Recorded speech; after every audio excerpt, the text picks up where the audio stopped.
Bonjour, c'est Clara de l'Acupro Academy et cette vidéo est consacrée aux 8 principes. Il s'agit donc d'une introduction au diagnostic de la MTC rendue facile, car j'aime toujours rendre les choses faciles, simples et amusantes. N'hésitez pas à consulter mon site web acuproacademy.com. Mais avant de commencer à parler des 8 principes, je voulais parler du diagnostic de la MTC en général et des méthodes que nous utilisons pour diagnostiquer un patient. Vous pouvez donc voir les principales méthodes sur la diapositive qui se trouve devant vous. L'enquête est essentiellement la plus importante ou celle qui nous prendra le plus de temps lors de notre première consultation initiale. L'enquête consiste à recueillir des données générales, puis à aller en profondeur pour obtenir autant de détails que possible sur la plainte principale, la raison pour laquelle la personne cherche un traitement, la durée, le début, la caractéristique, la localisation, ce qui aggrave la situation, ce qui l'améliore. Nous posons ensuite des questions détaillées sur tous les autres systèmes, y compris le système digestif, le système reproducteur, le système musculo-squelettique et bien d'autres encore. Il s'agit donc d'une partie importante du diagnostic de la MTC qui consiste à rassembler les indices et à poser des questions spécifiques. L'interrogation est donc un élément important. Le deuxième élément que nous utilisons beaucoup est l'observation, c'est-à-dire le fait de regarder le patient. Nous examinons donc la langue, plus précisément sa couleur, sa forme, son humidité et son revêtement. Nous examinons également la peau, y compris sa couleur. Nous observons le visage, les yeux, les lèvres, les oreilles, le nez, les cheveux, les ongles, mais aussi l'attitude du patient. Le patient a-t-il l'air d'avoir de l'énergie et d'être vraiment hyperactif, ou si le patient semble très faible, s'exprime très doucement et a l'air fatigué? En observant le patient et en faisant appel à notre sens de l'observation, nous obtiendrons davantage d'indices qui nous aideront à établir un diagnostic MTC complet. La palpation est une autre méthode de diagnostic en MTC. Nous faisons deux choses avec la palpation. Bien sûr, la plus importante, celle que nous utilisons le plus souvent, est la palpation du pouls, c'est-à-dire la prise du pouls au niveau du poignet. Nous ne recherchons pas seulement la vitesse du pouls, mais aussi sa qualité et sa profondeur. Il s'agit là d'un exposé à part entière, mais le pouls est un élément essentiel du diagnostic de la MTC. Et bien sûr, nous palpons le corps pour détecter la sensibilité, la douleur, l'enflure. Nous voulons savoir ce qui se passe en dessous. La palpation est donc un élément important de la MTC. Il y a enfin deux dernières méthodes de diagnostic. Elles ne sont pas aussi importantes que les précédentes, mais elles peuvent aussi être importantes. L'olfaction est une petite partie de la MTC, mais elle ne doit pas être négligée. Parfois, si un patient a une odeur sucrée, cela peut nous aider à rechercher des indices de diabète, par exemple. Enfin, il y a l'auscultation, c'est-à-dire l'écoute. L'écoute de la respiration du patient pour détecter une congestion, par exemple, ou le son de sa voix très faible, peut nous aider à déterminer ce qui peut être déséquilibré. L'écoute et l'odorat ne doivent donc pas être négligés. Nous avons maintenant abordé toutes les méthodes de diagnostic de la MTC qui aideront les professionnels de l'acupuncture à traiter un patient. Examinons maintenant la différenciation des syndromes et posons un diagnostic MTC approprié. Comment procéder? Il existe de très nombreuses façons de procéder. La méthode de base est celle que nous allons utiliser aujourd'hui. Il s'agit de parler des 8 principes. L'utilisation des 8 principes pour tenter d'établir un diagnostic est la base du diagnostic de la médecine chinoise. Le yin et le yang, le chaud et le froid ou la chaleur et le froid, l'interne et l'externe, l'excès et le vide. C'est de cela qu'il s'agit dans cette conférence. Une fois que nous avons utilisé les 8 principes, nous pouvons envisager d'aller plus en profondeur. Par exemple, nous pouvons utiliser la théorie des 5 éléments. Nous pouvons utiliser les 4 substances vitales, qui sont le chi, le sang, les liquides organiques et l'essence. Avec la théorie des 5 éléments, un diagnostic pourrait être le bois agresse la terre ou le foie agresse la rate, par exemple, ce qui signifie probablement que le foie est stressé et qu'il épuise le système digestif ou la rate. En utilisant les 4 substances vitales, nous pouvons bien sûr établir un diagnostic et dire que cette personne souffre d'une vide de chi ou de sang ou qu'elle a une stagnation du sang. C'est une forme de diagnostic. Nous utilisons également beaucoup les organes Zangfu. Ainsi, si le cœur a des problèmes en MTC, un cœur MTC peut avoir du feu. Le feu du cœur est donc un diagnostic de l'organe Zangfu. Nous pouvons également utiliser les facteurs pathogènes, qui sont le vent, le froid, la chaleur, le feu, l'humidité, la sécheresse et la chaleur estivale. Les 6 facteurs pathogènes, ou les agents pathogènes qui envahissent le corps de l'extérieur vers l'intérieur, sont donc des éléments que nous pouvons diagnostiquer chez le patient. Par exemple, lorsqu'un patient a un coup de soleil, du point de vue de la MTC, il s'agit d'une invasion pathogène externe de chaleur ou de feu, selon le degré du coup de soleil sur la peau. Nous utilisons également les 6 étapes. Les 6 étapes sont donc une grande conférence utilisant les étapes qui sont liées au méridien, comme le stade Taiyang, le stade Yang-Ming et le stade Shao-Yang, Tai-Yin, Shao-Yin, Jue-Yin. Il s'agit là encore d'une très grande conférence pour essayer de diagnostiquer spécifiquement le moment où un agent pathogène pénètre dans le corps et à quel niveau se situe l'agent pathogène à ce stade. L'autre, qui est très étroitement lié, est celui des 4 niveaux. Les 4 niveaux sont les suivants. Le Wei Qi, qui est le Qi défensif, le niveau du Qi, le niveau du Yin ou niveau nutritif, et le niveau du sang. C'est à ce niveau que la chaleur pénètre dans le corps. Et à quel niveau du corps la chaleur a pénétré? Et si la chaleur pénètre plus profondément, le problème s'aggrave, bien sûr. C'est donc cette méthode de diagnostic qui est utilisée, toujours dans le cas d'une invasion de pathogènes externes. Les 3 jiao, le jiao supérieur, le jiao moyen et le jiao inférieur, peuvent également nous aider à déterminer ce qui se passe à l'intérieur des organes. Toutes ces méthodes de diagnostic sont donc utilisées en MTC. Aujourd'hui, nous allons commencer par la méthode de base, à savoir les 8 principes, parce qu'elle est facile à utiliser dans le cadre d'un diagnostic. Les 8 principes sont vraiment les bases du diagnostic de la médecine chinoise. Lorsque vous voyez un patient pour la première fois, commencez toujours par les 8 principes. Vous pouvez ensuite approfondir et utiliser d'autres méthodes comme les méthodes des organes Zangfu ou encore les méthodes d'invasion des agents pathogènes. Mais commencez par les 8 principes. L'idée est donc de chercher à savoir si le patient est plus en excès ou en vide. S'agit-il plutôt d'un problème de chaleur ou de froid? Le problème est-il plutôt interne ou externe? En fin de compte, le diagnostic est-il plus yin ou plus yang? Il s'agit donc d'une manière simple et facile de commencer le diagnostic de la MTC. Comme nous le savons, la plupart des patients sont malheureusement beaucoup plus compliqués, avec de nombreux syndromes différents d'excès et de vide. Certaines personnes peuvent présenter une chaleur supérieure et un froid inférieur, ce qui signifie qu'elles sont chaudes en haut et froides en bas, comme des pieds froids, de la fatigue ou des jambes lourdes.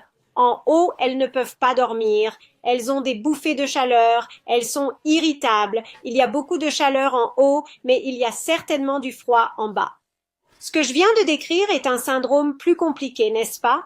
Beaucoup de gens peuvent avoir des problèmes internes et externes, mais nous allons essayer de commencer par les bases de la différenciation de ces 8 principes. Examinons donc l'extérieur. La partie extérieure des 8 principes affecte la peau, les muscles, les canaux, principalement le Wei Qi ou le Qi défensif. Les affections extérieures comprennent les affections aiguës causées par des facteurs pathogènes tels que le vent et la chaleur, le vent et le froid, l'humidité et la chaleur, ainsi que les affections plus lentes affectant les méridiens tels que l'arthrite. Ce sont là des exemples d'affections extérieures. Les conditions extérieures vont affecter la peau, les muscles et les méridiens. Les conditions plus aiguës, comme un rhume, une grippe ou une réaction allergique avec de nombreuses éruptions cutanées sur le corps, sont donc externes. Si elle affecte les méridiens, elle est plus chronique, mais son apparition est lente. Elle prend du temps, comme l'arthrite par exemple, ou une affection cutanée telle que l'eczéma ou le psoriasis. Par opposition à l'intérieur. L'intérieur concerne les organes. L'organe yin, l'organe yang. La plupart des maladies chroniques sont de nature interne. Elles peuvent être causées par de nombreux facteurs tels que les émotions, l'alimentation, le mode de vie, une faible constitution, comme la génétique, etc. Les affections internes sont donc généralement beaucoup plus chroniques et affectent les organes. Excès ou vide? L'excès est généralement caractérisé par la présence de facteurs pathogènes alors que le corps n'est pas faible. Dans ce cas, le corps est fort, mais il y a un excès de facteurs pathogènes. Disons un excès de chaleur ou de froid dans le corps, un excès d'humidité dans le corps. Voyons maintenant ce qu'il en est de la carence. Dans le cas d'une carence, il n'y a généralement pas de facteurs pathogènes, il n'y a donc pas d'humidité ni de chaleur. Il s'agit simplement d'une faiblesse du corps. Le corps s'épuise de plus en plus et s'affaiblit. C'est la différence entre l'excès et la carence. L'excès et le vide peuvent tous deux se retrouver chez les patients. L'excès dans une partie et le vide dans une autre. Ainsi, si le facteur pathogène persiste trop longtemps, l'affection deviendra chronique et sera déficiente, compliquée d'un excès. Il est donc fréquent que les patients présentent un excès et un vide, malheureusement, ce qui rend le traitement plus difficile. Chaleur contre froid. La chaleur peut donc être un excès de chaleur, ce qui signifie un excès de yang ou un vide de chaleur, qui provient d'une déficience de yin. L'excès de chaleur signifie donc qu'il y a trop de chaleur dans la maison, pour utiliser une métaphore, et le vide de chaleur signifie que le système de refroidissement est déficient. Ainsi, lorsque la climatisation de la maison ne fonctionne pas, nous avons également chaud. Il peut donc s'agir d'un excès ou d'une carence. Le froid, c'est la même chose. Un excès de froid, c'est un excès de yin, signifie que nous avons trop de froid, comme si l'air conditionné soufflait dans notre corps. Ou un vide, ce qui signifie que nous n'avons pas de système de chauffage efficace dans notre corps. Il est défectueux et nous n'avons pas de cheminée ou rien pour chauffer notre maison, donc nous sommes en déficience. Le système ne fonctionne pas correctement, alors nous avons froid. C'est à peu près la différence entre les deux. Et bien sûr, il y a le yin contre le yang, qui est le dernier des 8 principes et qui implique de généraliser les 6 autres principes. Par exemple, s'agit-il d'un problème, d'une question ou d'une condition qui relève plutôt du yin ou du yang? D'accord? Examinons maintenant la différence entre un vide et un excès dans les symptômes afin de pouvoir faire la distinction. Tout d'abord, il faut examiner la durée de la maladie. Quelque chose de long, qui dure longtemps, qui est chronique, il s'agit généralement d'un cas de vide.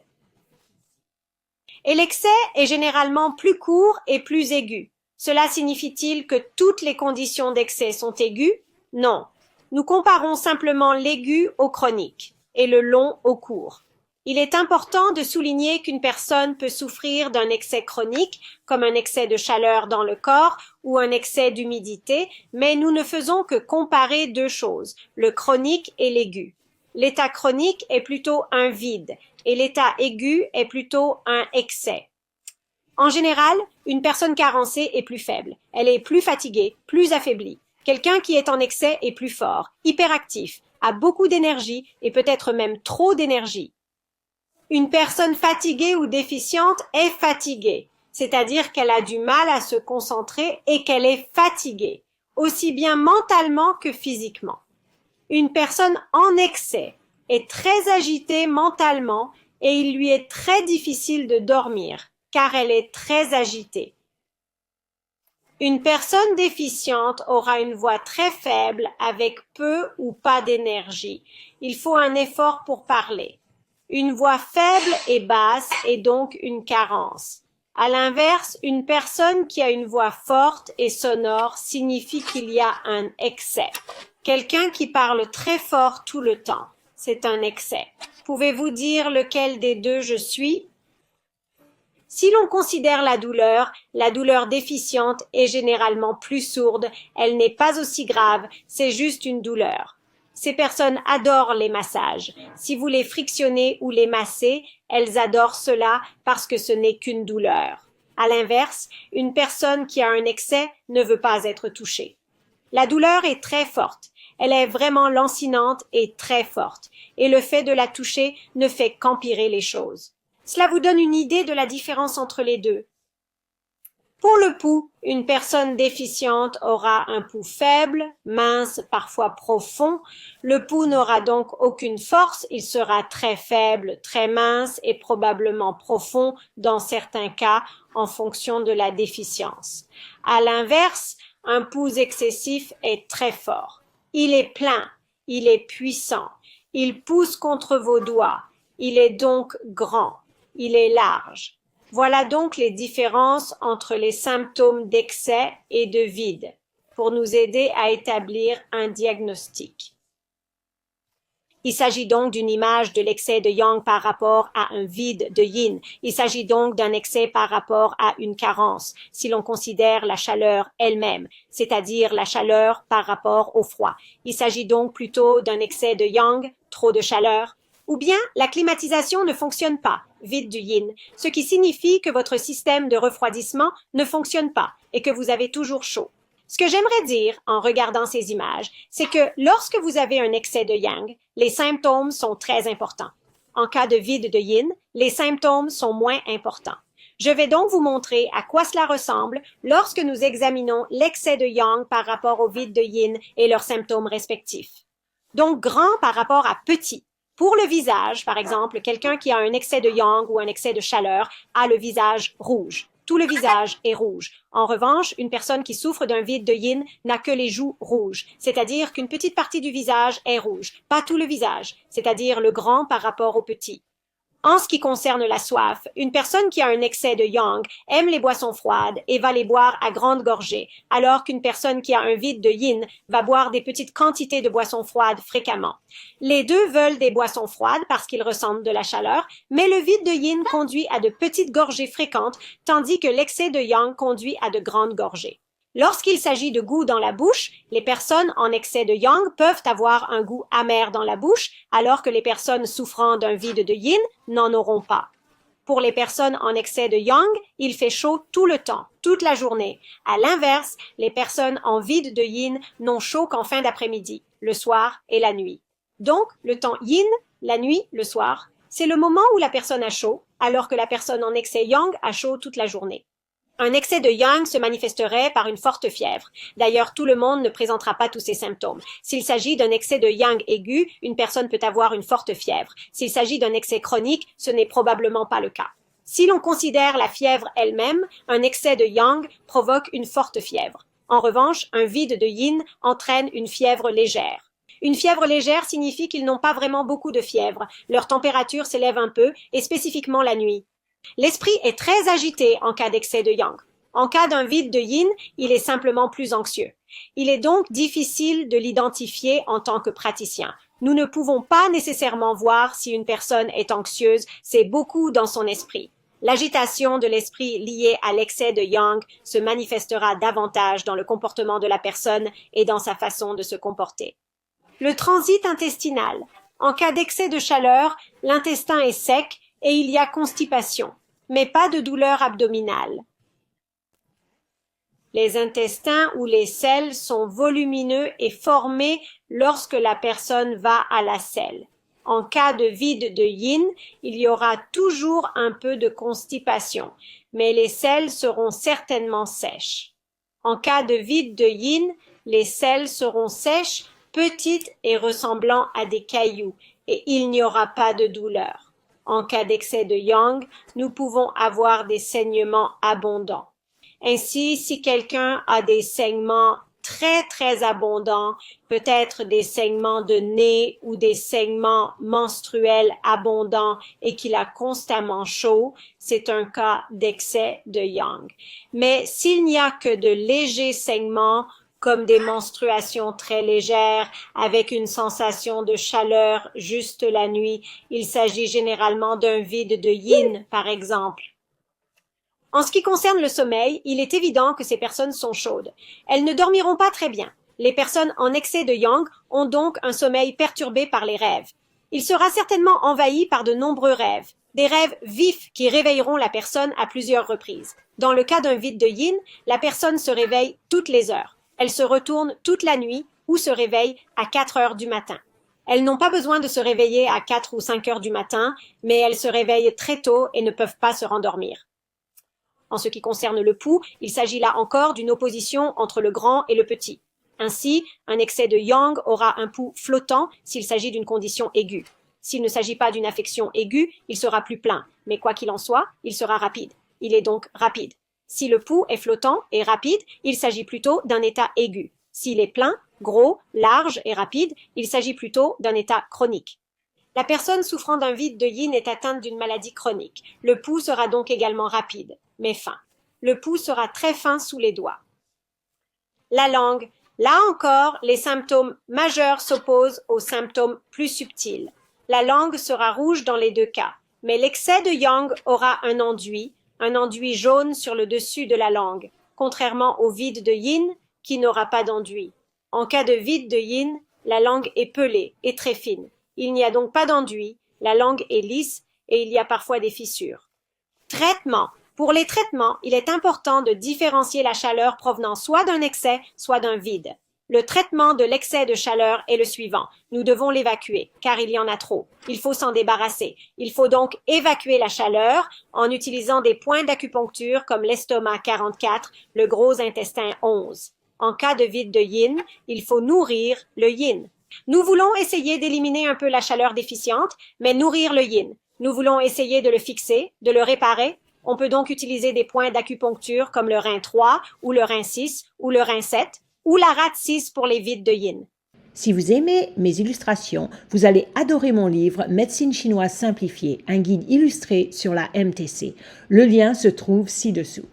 D'accord. L'autre côté de la médaille est l'excès de froid par opposition à l'insuffisance de froid. Donc, l'excès de yin par opposition au vide de yang. C'est donc un peu différent.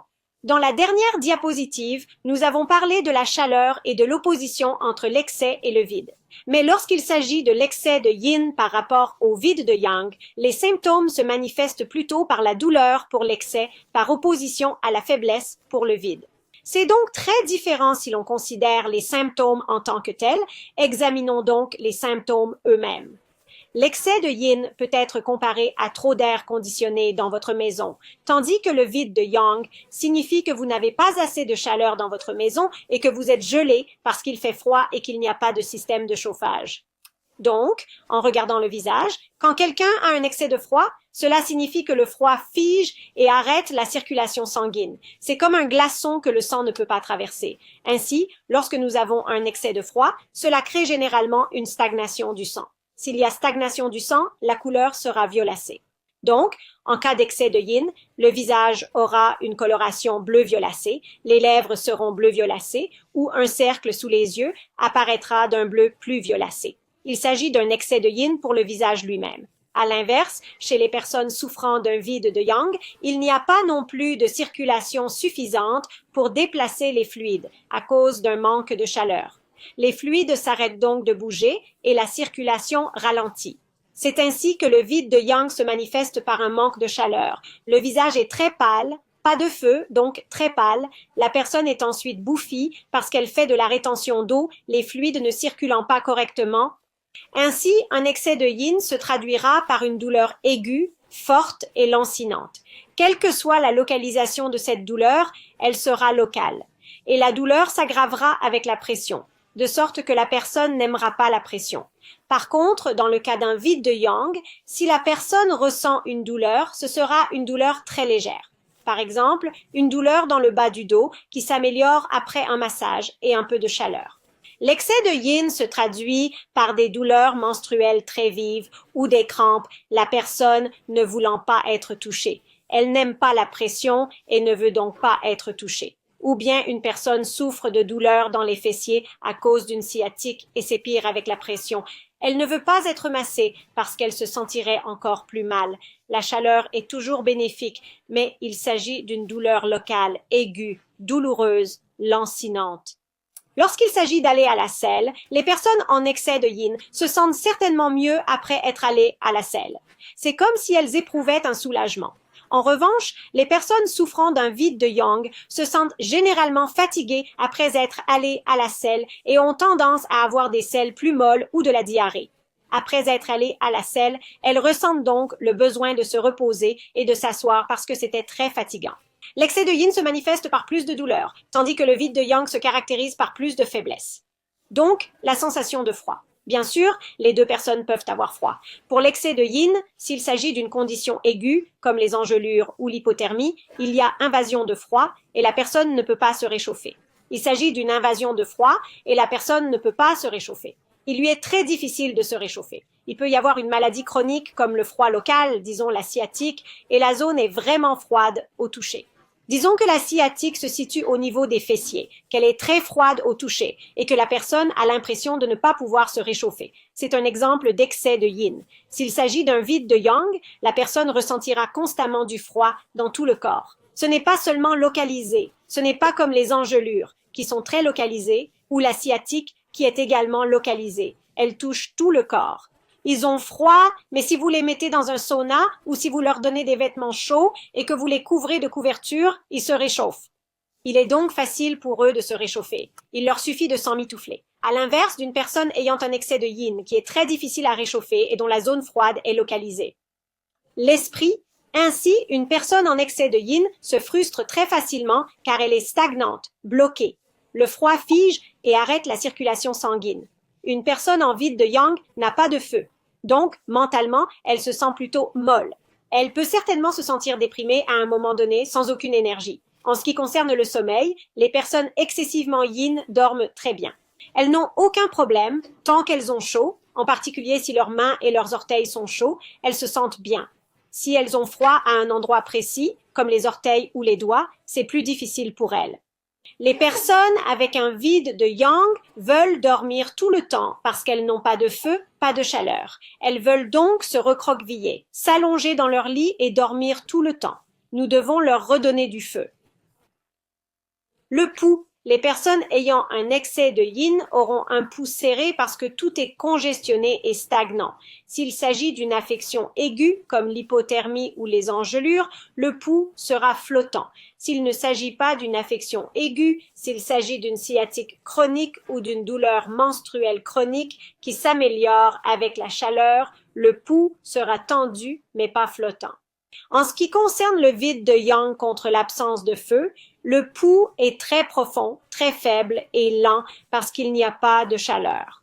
En ce qui concerne la langue, une langue excessivement yin sera violette en raison de la stagnation, mais aussi bleuâtre en raison du yin ou du froid. La langue est donc bleuâtre et violette avec un peu de blanc, surtout si elle est aiguë. Il y aura un peu de blanc. Si la maladie est chronique, il n'y a pas nécessairement d'enduit blanc, mais seulement une couleur bleu-violet. Une langue présentant un vide de yang sera très pâle. Encore une fois, il n'y a pas de feu, donc elle ne sera ni rose ni rouge. Elle sera pâle. Elle sera gonflée parce que les fluides ne peuvent pas circuler correctement avec généralement un léger enduit humide à sa surface. Le traitement consiste donc à réchauffer le patient, mais l'approche est très différente selon les cas. En cas d'excès de froid ou de yin, nous devons disperser le froid comme si nous le faisions exploser pour essayer de briser le glaçon. Ensuite, il faut activer la circulation sanguine. Nous avons besoin d'une certaine circulation sanguine car le froid entraîne une stase du sang. Nous devons donc mobiliser et disperser ou briser le froid, ce qui est différent du traitement du vide de yang. Dans le cas d'un vide de yang, il faut tonifier et rétablir la flamme. Nous devons réchauffer la personne. Il s'agit donc d'un traitement très différent. C'est pourquoi il est très important de faire la différence entre un excès et un vide. Voilà qui conclut notre discussion sur les 8 principes de la médecine chinoise. J'espère que cela vous a été utile. N'hésitez pas à consulter toutes les ressources que j'ai sur mon site web. Vous pouvez également vous connecter avec moi sur Facebook ou Instagram. Continuez à briller avec la MTC.